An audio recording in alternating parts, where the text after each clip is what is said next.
الرحيم. أهلنا وعشيرتنا وناسنا وأحبابنا أبناء حلوان وجنوب القاهرة كلها، من أول التبين ومايو والمعصرة وطرة والمعادي وشمال القاهرة وجنوب القاهرة الشمالي كمان.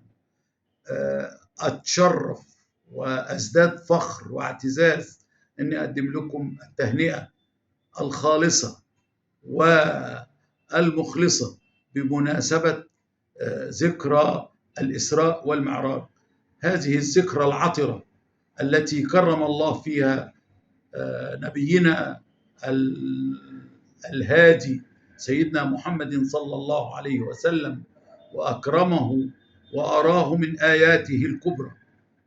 هذه الذكرى الطيبة اللي احنا الشعب المصري الجميل العظيم اللي متمسك بمبادئ دينه وبصفات حب رسول الله وبيت رسول الله، بقول لكم كل سنة وانتم طيبين، وبقول يا رب عيد علينا هذه الأيام ونحن في أحسن حال، وربنا يكرمنا ويكرم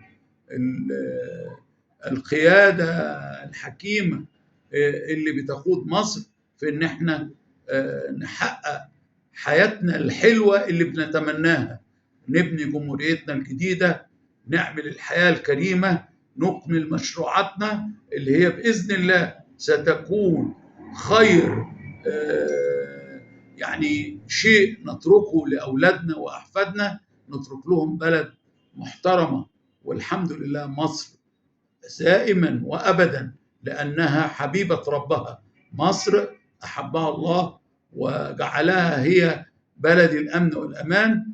كل سنة وانتم طيبين، وربنا يعيد علينا جميعا هذه الأيام الطيبة بالخير والبركات، ويبلغنا رمضان إن شاء الله، ويبارك لنا في رجب وشعبان.